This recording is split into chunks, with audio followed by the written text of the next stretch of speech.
오늘부터 우리 가야에 대해서 말씀을 드리도록 하겠습니다. 저는 손길문화원에 있습니다. 손길문화원은 여기 기록된 대로 우리 글로벌 리더와 한글 세계와 그리고 역사 세우기를 하고 지금 있는 중입니다.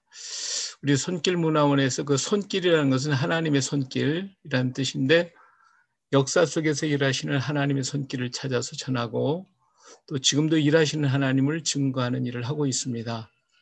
우리 지금 중심 사역은 가야사를 통해서 우리 민족의 정체성을 깨닫게 하고 그래서 하나님께로 돌아가게 하는 그런 작업을 지금 진행 중에 있습니다. 그리고 또 두 번째로는 복음과 훈민정음이라고 우리 민족에 주신 하나님의 선물인 그 훈민정음으로 온 세계에 복음을 전하는 일을 하고 있습니다. 한글이 있는 곳에 복음을, 복음이 있는 곳에 한글이라고 하는 캐치프레이즈를 가지고 있죠. 지금까지 우리가 행한 사역은 김해 불교 가야 기념 사업을 저지했고요. 매월 가야사 세미나, 전국 그리고 외국의 한글 세미나 등을 지금 하고 있어요.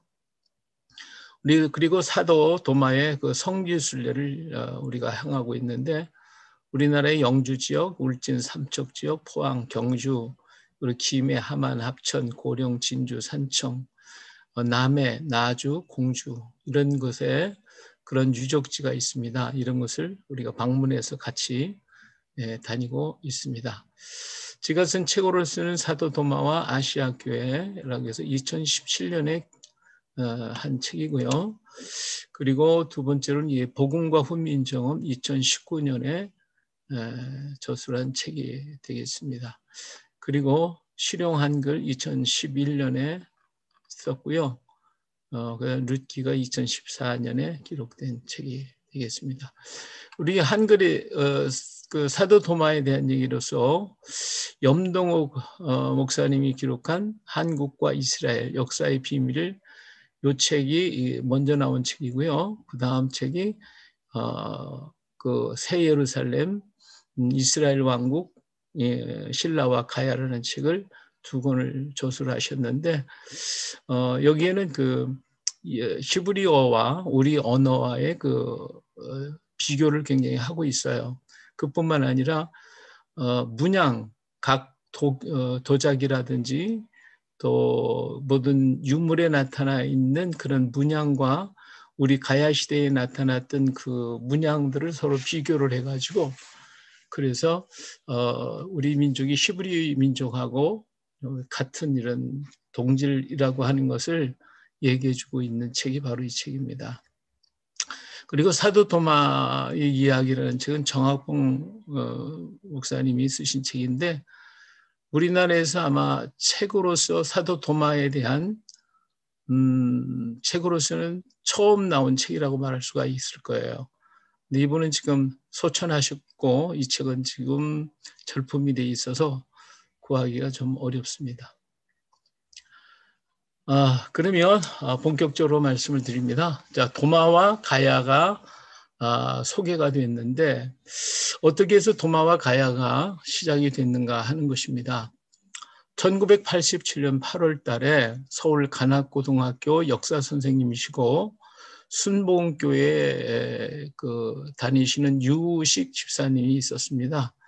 이분이 경상도 지역에 있는 그런 유적지를 탐방하며 다니다가 기도 가운데서 경북 영주에 가면 거기에 도마상이 있다라고 하는 그런 얘기를 듣고 그리고 영주에 가게 됩니다. 그때 그 경북 영주시 평은면 강동리 산 87단지 3번지에 거기 하나의 석상이 있었던 것을 보게 되죠.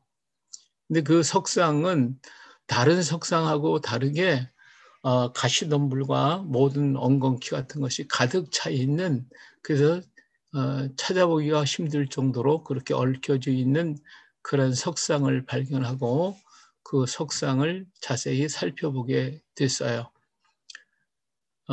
바로 이 석상입니다. 보신 분이 있으신지 모르겠습니다. 이 석상인데 여기 좀 더 우리 여기 보면 이런 글자도 이렇게 있어요. 그래서 이 석상을 발견하고 여기는 이 글자를 전부 다 알 수가 없으니까 이분은 그래서 이걸 가지고 그 당시에 우리 그 신학 박사였던 이장식 박사님에게 이걸 떠가지고 가서 보여드렸죠. 이장식 박사님은 이것을 가지고 연구하기 위해서 영국 맨체스터 대학에 가서 1년 동안 그리고 미국 예일 대학에서 1년 동안 교환 교수로 가셔서 이 문장을 전부 다 연구를 하셨어요. 그리고 난 다음에 돌아오셔서 아시아 고대 기독교회사라는 책에서 요 글자는 타우와 mem이라고 하는 히브리어 글자라고 발표하시면서 도마가 왔다라고 하는 것을 학계에 공식적으로 보고하시게 됐습니다. 이 일로 인해서 난리가 났죠.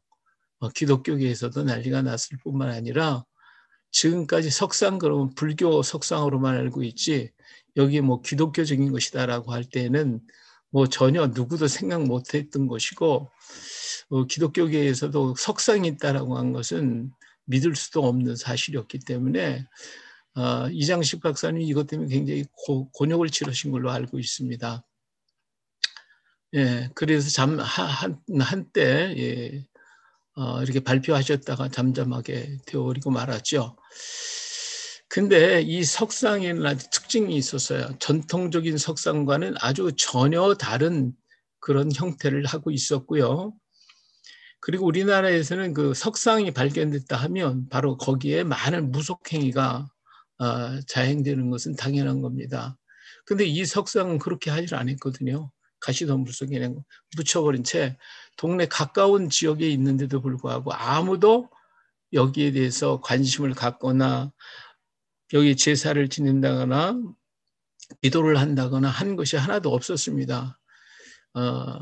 그리고 그 지역에 있는 사람들한테 문의해 보니까 계속해서 역사적으로 내려올 때 이 석상에다가 제사를 지내거나 기도를 하면 오히려 저주를 받는다고 하는 그런 전설이 내려오기 때문에 누구도 여기에 하려고 하지를 않았다라고 하는 그런 얘기가 있게 됐습니다.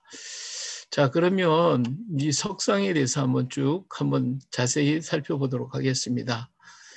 여기가 그 석상을 들어가는 시골 도로입니다. 도로인데 여기 산에 있는 여기에 요것이 바위가 보이죠? 예. 여기를 가보면 이렇게 되어 있습니다. 바위가 딱 하나 있어요. 이렇게 큰 바위가 이렇게 딱 서 있는 바위가 하나 있는데 이것이 바로 도마 석상이 있는 곳입니다. 자, 다시 이거는 다른 때 찍은 거고요. 자, 이 정면에서 보면 이렇게 생겼습니다.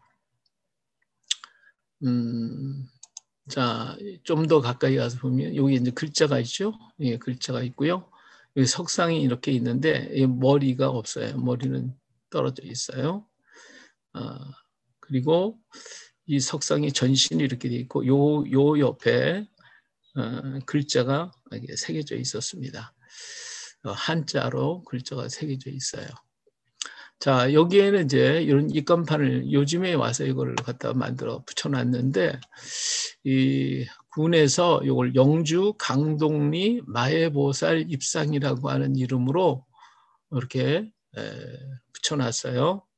이 사람들이 연구한 바에 의하면 이 불상은 평음면 강동리 왕유리 마을의 당곡 골로 넘어가는 산기슭에 위치하고 있다.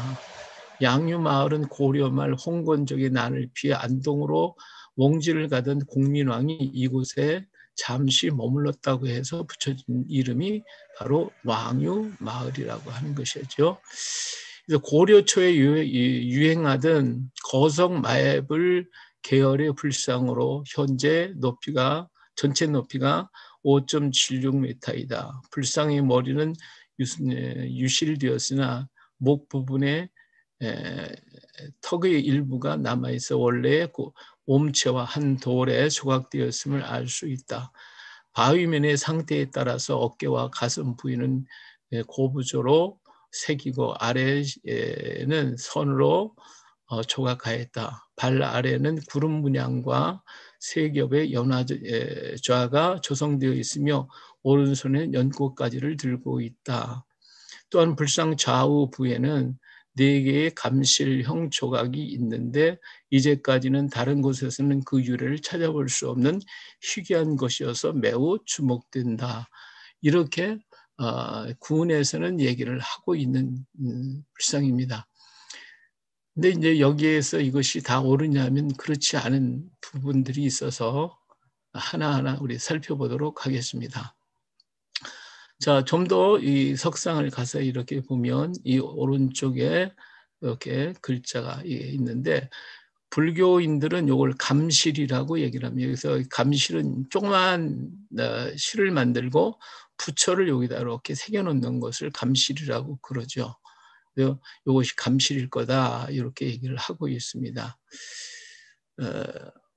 자, 이것도 좀 더 가까이 봤는데 좀 흐리게 나왔죠.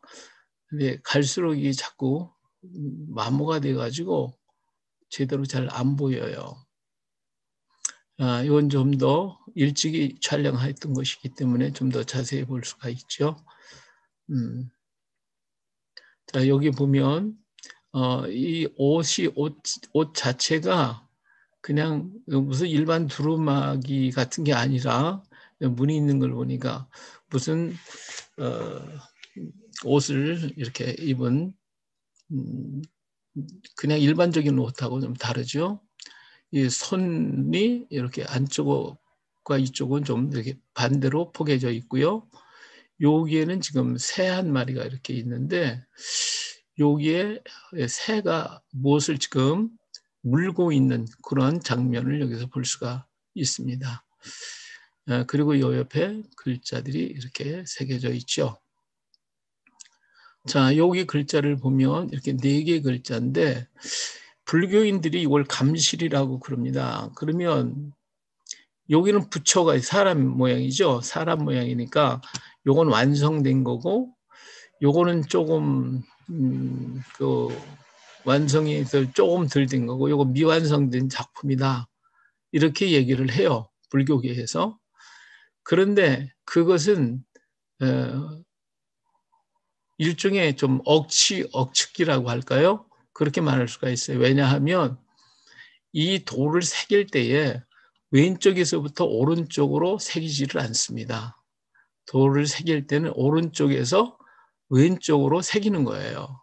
그렇다고 하면 여기 있는 것은 완성된 것이고 미완성이 됐다면 이쪽이 미완성이 돼야 되는데 오히려 여기는 완성이 됐고 여기 미완성이 됐다는 게 말도 안 되는 거잖아요. 네, 그래서 이 글자는 여기 있는 것은 전부 다 완성된 글자다. 그렇게 말씀을 드릴 수가 있겠습니다. 그리고 이 석상의 맨 아래를 보면 이렇게 발이 이렇게 나오는데 발가락이 이렇게 나와 있어서 샌달을 신은 모습을 볼 수가 있어요. 이 샌달의 모습이니까 이 석상은 우리 동양적인 전통하고 전혀 다른 이스라엘 사람들의 발 모양이 여기 이렇게 그대로 나와 있다라고 하는 것을 볼 수가 있죠. 그 다음에 그 옆에 보면 왼쪽 아래쪽에 보면 이러한 그 한자가 기록이 되어 있습니다. 이 한자가 무슨 글자인지 다시 한번 살펴보도록 할게요. 이렇게 또 요 밑에 보면 또 하나 이것도 글자라고도 보기도 하고 아니라고도 하고 그러는데 두 가지 견해가 있어서 이걸 보여드리는 것입니다. 자, 이제 좀 더 요 석상만 자세히 보도록 하죠. 손가락을 좀 여기 손가락 모양을 좀 자세히 보세요. 손가락이 어떻게 하고 있어요? 예, 손가락이 엄지 손가락하고 장지 손가락하고 이렇게 붙여 있는 그런 형태이죠. 그리고 이 오른쪽 손도 마찬가지로 이렇게 꽂고 있는 그런 모습을 하고 있습니다. 그리고 여기에 새가 이렇게 있어요. 새 모양이. 근데 이거 새 모양이 이렇게 있고 입에 이게 물고 있는데 요건 이파리 같고 이건 꽃이 같죠. 꽃 같아요. 근데 요걸 갖다가 불교계에서는 연꽃 문양이다 이렇게 얘기를 합니다. 그런데 가만히 보면 그것이 연꽃 문양이라고 하기보다는 요걸 보는 사람에 따라서 여러 가지로 얘기를 하는데 요걸 잘라내고 나면 여기가 가지에 이파리가 있는 그런 문양이기 때문에 까마귀가 나무 잎에 물고 있는 그런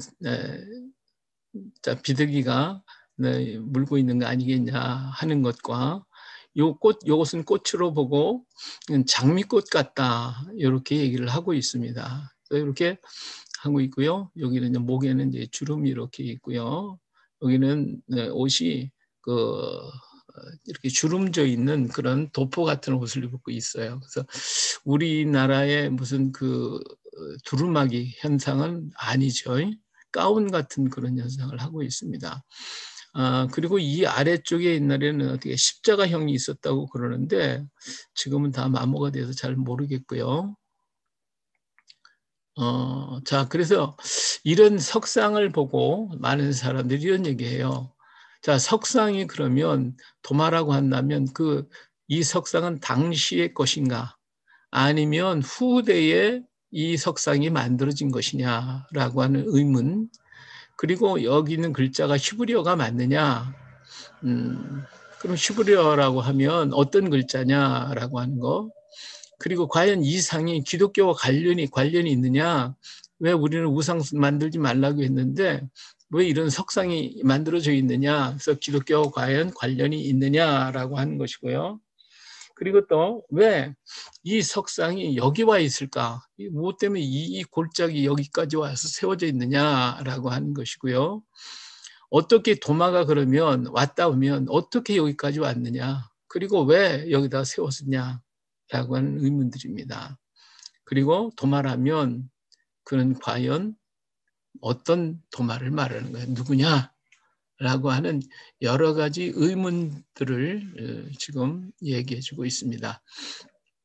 여기에 대한 것을 하나하나 또 풀어가면 앞으로 설명해 나가다 보면 이것이 하나씩 다 풀어지리라고 생각이 됩니다. 자, 그러면 여기 있는 석상을 한번 다시 보겠습니다. 이 석상의 이 모습은 그러면 이 모습이 기독교적인 석상이냐 하는 겁니다. 먼저 생각할 것은 기독교적인 것이냐 불교적인 것이냐라고 하는 것입니다. 그것을 알기 위해서는 이 석상의 어떤 모양이 우리 기독교적인 문양하고 불교적인 문양하고 어디하고 닮아 있을까라고 하는 것을 비교해 봐야 되겠죠. 자, 여기 이 그림을 하나 보시겠어요? 이 그림은 도낭에서 발견되어 있는 그림입니다. 이 그림은 바로 석상, 우리 종교 지도자, 기독교 지도자들의 그 그림인데, 머리를 보세요. 여기 머리를 보면 여기 십자가가 있죠. 여기 십자가가 있어요. 여기 그리고 가슴을 보세요. 가슴에도 십자가 있죠. 그리고 여기 지팡이 요 위에도 십자가가 있습니다. 자, 이렇게 있는데 십자가 모양이 이렇게 보이죠. 그런데 이 십자가는 일반적인 십자가하고는 어때요? 같아요? 달라요? 좀 차이가 있죠. 우리가 지금 보통 알고 있는 십자가 문양하고는 달라요. 요 십자가는 바깥쪽이 더 넓어요. 이렇게 넓은 십자가입니다. 근데 요 십자가는 바로 도마 십자가입니다. 도마. 이 도마 십자가가 이렇게 된 게 있어요. 이 도마는 무엇을 강조했냐면 삼위일체를 사상을 굉장히 강조를 했어요. 삼위일체. 그래서 여기가 바깥쪽에 사실은 동글동글하게 세 개가 이렇게 있어 삼위일체를 상징해 주었어요. 삼위일체 모양으로 했어요. 이것이 삼위일체 십자가인데 그러면 이 사람이 지금 손을 하고 어떻게 하고 있는가? 요 손하고 이쪽 손하고 한번 비교를 해보세요. 예. 이 손하고 이 손하고 비교를 해보세요. 그럼 똑같죠. 이게 뭐냐? 이것이 서양에서는 기독교인이라고 하는 증거로 물고기를 그렸어요.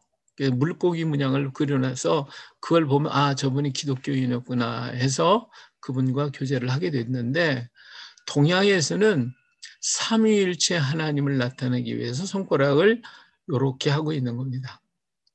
그래서 삼위일체 하나님에서 인사할 때에 이런 식으로 인사를 했어요.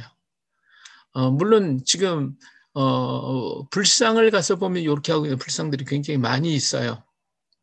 근데 그 불상은 원래 모습하고는 달라요. 이것을 아마 기독교의 문양을 그들이 오히려 차용해 가지 않았을까, 그렇게 생각할 수가 있습니다. 원래 기독교인의 동양에 나타나 있는 기독교인의 인사법입니다. 이게 인사법, 삼위일체 하나님이십니다라고 하는. 그래서 요 문양을 볼 때, 여기도 마찬가지로 글을 볼 때에 요 문양을 보니까 이 석상은 기독교의 석상이다라고 하는 것을 증거할 수가 있습니다.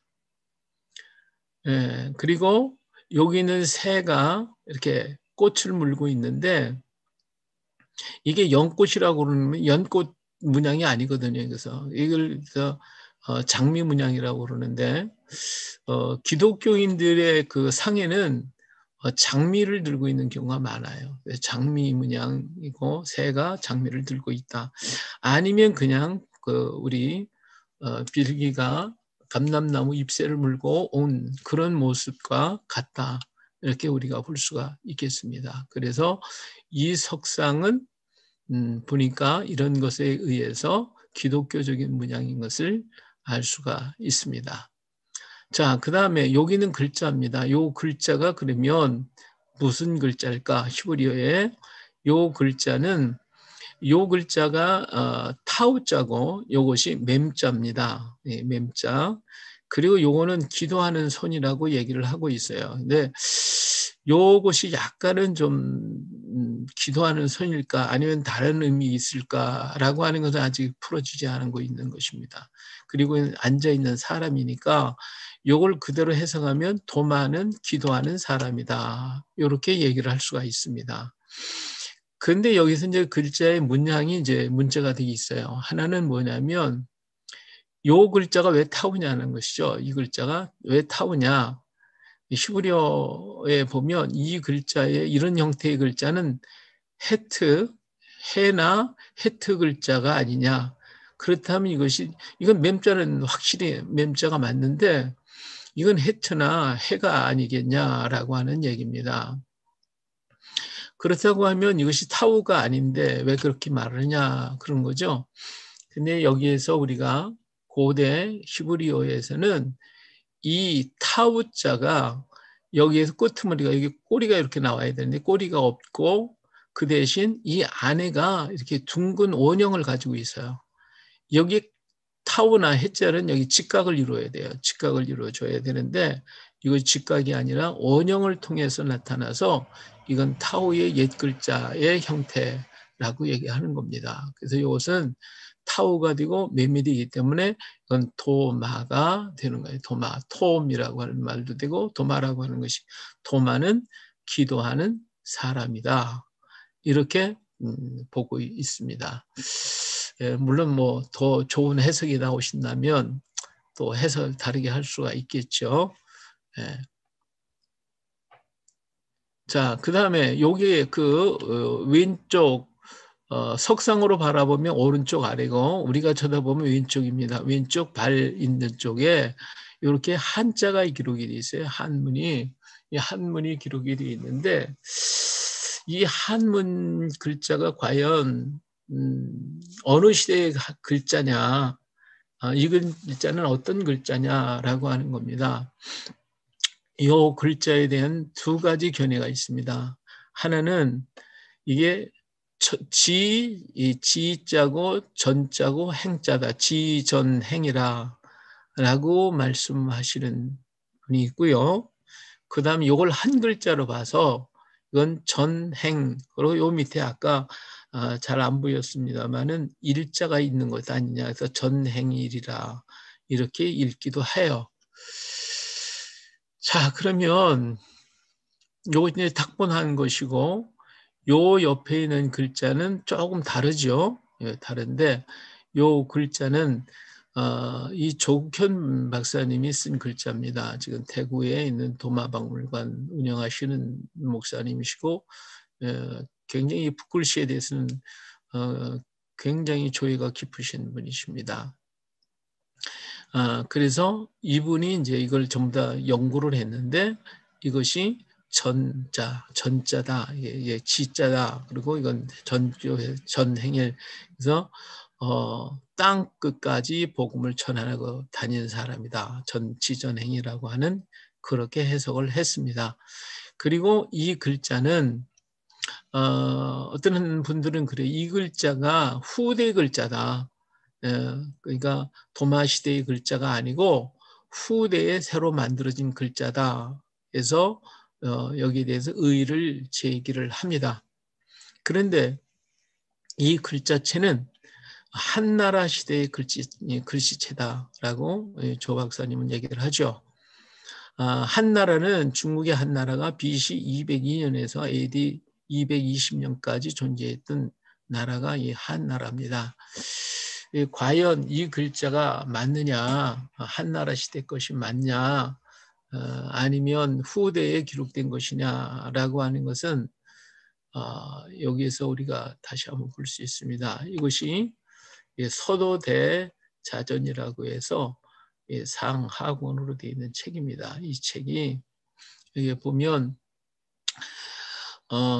서기 1986년에 이게 재판이 발행이 됐는데 이 책을 만든 사람은 중국 사람입니다. 중국 사람인데 우리나라 사람이 이거를 가져다가 그대로 재판을 우리나라 판으로 찍어서 만든 것이 바로 이 책입니다. 자, 그래서 이 책에는 각 시대별로 모든 글자체가 하나씩 전부 다 시대별로 기록이 되어 있어요. 그래서 아주 중요한 책입니다. 이 책이. 이 사전에 보면, 자전에 보면 여기에 지전행이라고 하는 글자. 여기가 지자, 전자, 행자입니다. 자, 여기 보세요. 여기 보면 여기 이제 이것이 지자는 이건 원나라 시대 때 것이다. 이건 명나라 시대 때 이렇게 썼다 하는 것이 이렇게 당나라 때 산, 수, 토가 같이 합쳐서 지자가 됐다. 이 당나라 시대는 이렇게 썼다. 이렇게 한나라 시대에 이렇게 있었는데 요 글자가 같은 글자가 바로 요 글자입니다. 요 글자가 아까 나왔던 지자예요. 근데 이게 한나라 시대에 만들었던 글자다. 비석에 기록되어 있었다. 조전비라고 하는 곳에 기록되어 있는 글자다. 어떻습니까? 한번 다시 돌아와서 볼까요? 여기 있는 요 글자죠. 예. 요 글자를 이렇게 지금 새롭게 썼어요. 과연 이게 이제 지금 만모가 됐기 때문에 없어진 부분 생각한다면 이 글자와 같지 않냐. 그래서 한나라 시대 이 글자의 모습이 바로 지자의 모습이다. 여러분 어떻게 생각하시는지 모르겠네요. 자, 그 다음에 전자에 대한 것도 여기서 볼 수가 있죠. 전자, 이게 전자인데, 뭐, 전자는 대부분 비슷하니까, 여기에도 보면 이 한나라 시대 때 쓴 글자들이 여기에 이제 이렇게 나타나 있어요. 그래서, 요 전자하고, 전자는 뭐 거의 비슷해요. 그래서, 큰 문제가 되는 건 아니고요. 그 다음에 이제 행자가 문제인데, 여기에 보면 행자가 여기 있어요. 행자. 우리가 갈 행자를 쓰면 요 글자가 좀 특이하죠? 이게 한나라 시대 거란 말이에요. 한나라 시대. 여기도 마찬가지고요. 여기 보면 이 글자들이 한나라 시대 글자예요. 그렇죠? 이런 글자. 요 글자하고 요 글자 여기 한번 쫙 보시면 뭐 다시 돌아가서 볼까요?